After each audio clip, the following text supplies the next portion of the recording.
Welcome to பரரவ்யூ.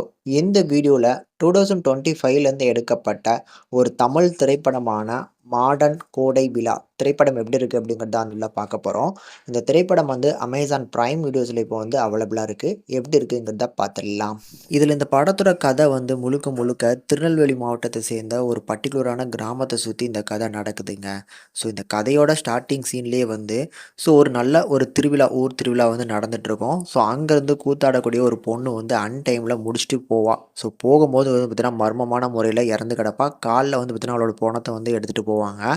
அதுக்கப்புறம்லேருந்து அந்த கிராமத்தில் வந்து பார்த்தீங்கன்னா கொடையே, அந்த ஊரை சேர்ந்த அந்த கோயில் கொடையே வந்து பார்த்தீங்கன்னா நடக்காமல் இருக்குது. இப்படி நடக்காமல் இருக்கக்கூடிய இந்த கோயில் கொடையை நடத்துறதுக்காக கதாநாயகன் வந்து பார்த்தீங்கன்னா இங்கே ஊருக்கு கூப்பிட்டு வராங்க. இவரை பொறுத்தளவுக்கு ஊர்லேருந்து வெளியே இப்போ சென்னையில் வந்து ஒரு பட்டறையில் தான் வேலை பார்த்துட்டு இருக்காரு. பாட்டிக்கு உடம்பு சரியில்லை அப்படின்னு சொல்லி ஊருக்கு கூப்பிட்டு வராங்க. வரக்கூடிய கதாநாயகனை வச்சு இந்த நடக்காமல் இருக்கக்கூடிய கோயில் திருவிழாவை வந்து பார்த்தீங்கன்னா நடத்துனாங்களா இல்லையா அப்படிங்கிறத சுற்றி தான் வந்து பார்த்தீங்கன்னா அந்த கதைக்களத்தை எடுத்திருப்பாங்க. இதுக்கு நடுவில் ஒரு ஜென்ரலான ஒரு லவ் ஸ்டோரின்னு சொல்லி அழகாக கொண்டு போயிருப்பாங்க. முழுக்க முழுக்க வந்து பார்த்தீங்கன்னா வில்லேஜ் அண்ட் கல்ச்சர் இதை மையமாக வச்சு எடுக்கப்பட்ட படம். கொஞ்சம் வந்து பார்த்தீங்கன்னா பட்ஜெட் ஃப்ரெண்ட்லியே இருக்காது. வந்து பார்த்தீங்கன்னா பார்க்கறதுக்கு கொஞ்சம் ப்ரொடக்ஷன் வெளி கம்மியாக இருக்கிற மாதிரியான ஒரு ஃபீல் கிடைக்க தான் செய்யுது. அவங்க எடுக்கணும்னு நினச்ச அந்த நோக்கத்தை வந்து பார்த்தீங்கன்னா படத்தில் அழகாக ப்ரெசென்ட் பண்ணியிருக்கிறாங்க. அண்ட் படத்தோட ஸ்க்ரீன் பிளேயும் வந்து பார்த்தீங்கன்னா நிறுத்தி நிதானமாக பொறுமையாக தான் போவாங்க.